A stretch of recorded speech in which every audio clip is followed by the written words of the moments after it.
মোহাম্মদ কামরুজ্জামান ভাই আমাদের আলপিনের পঞ্চপাণ্ডবের একজন অসাধারণ ছড়াকার। আর এত বিনয়ী ভদ্রলোক, এত বিনয়ী মানুষ আমার দেখা খুব কম। নিপাট ভদ্রলোক বলতে আমরা যে শব্দটার সাথে পরিচিত তার একদম পরিপূরক হচ্ছে কামরুজ্জামান ভাই। আমাদের আলপিনের বিখ্যাত ছড়াকার ছিলেন কামরুজ্জামান ভাই। এবং আমার মনে আছে জামান ভাই একদিন মোহাম্মদপুরে জামান ভাই সে অফিস থেকে সম্ভবত ফিরতেছিলেন। সে আমাকে দেখে এগিয়ে আসলেন এবং বললেন যে কাসর ভাই, আমি আপনার কার্টুনের ভক্ত। এটি জামান ভাইয়ের সাথে আমার একটা ইনসিডেন্স মোহাম্মদপুরে আমার মনে আছে। জামান ভাই, আপনার মনে আছে কি জানাবেন, এটা আপনি আমাকে বলছিলেন। সেই থেকে আমাদের একসাথে যাত্রা শুরু এবং দীর্ঘ পথ চলা, আড্ডা, কত স্মৃতি। এবং জামান ভাই প্রথমে আমাদেরকে নদী দেখানো শিখিয়েছিলেন এবং নদীতেও যে একটা দারুণ আড্ডা দেওয়া যায় জামান ভাইয়ের মাধ্যমে শিখছি। এবং সেই কখনো পদ্মা রিসোর্সের নদীর পাশে এবং কখনো যমুনা নদীতে, এবং যমুনা নদীতে আমরা নৌকা নিয়ে যে গোসলও করছি আমরা। অবশ্য আমি গোসল করি নাই, জামান ভাই আপনার মনে আছে নিশ্চয়ই, জামান ভাইরা যে চরের পাশে গোসল করছিলেন।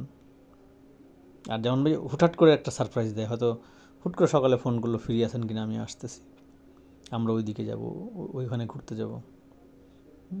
ভ্রমণ জামান ভাইয়ের খুব প্রিয়। এবং সে আমাদেরকে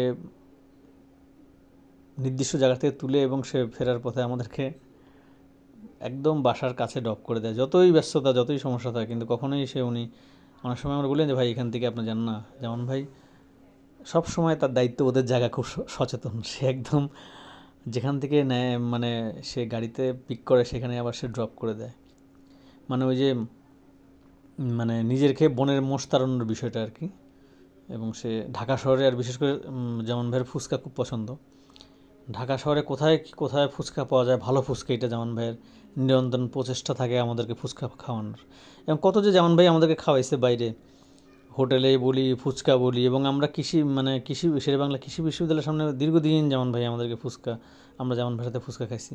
তারপরেও আরও ভালো কিছু খোঁজার জন্য লাস্টে আমরা মিরপুরের দিকে যাইতাম। জামান ভাই আবিষ্কার করছে সেই দোকানের ফুচকাটা, আসলে খুব মজার ছিল। এরকম জামান ভাইয়ের সাথে ছোট ছোট প্রচুর স্মৃতি আছে। বেশ কিছুদিন জামান ভাইয়ের সাথে দেখা হয় না, হয়তো কর্মক্ষেত্রে জামান ভাই খুব ব্যস্ত, আমরাও ব্যস্ত থাকি। তো আশা করি হয়তো জামান ভাইয়ের সাথে আবার হয়তো দেখা হবে, নতুন কোনো জায়গায় আমরা আড্ডা দিতে যাব।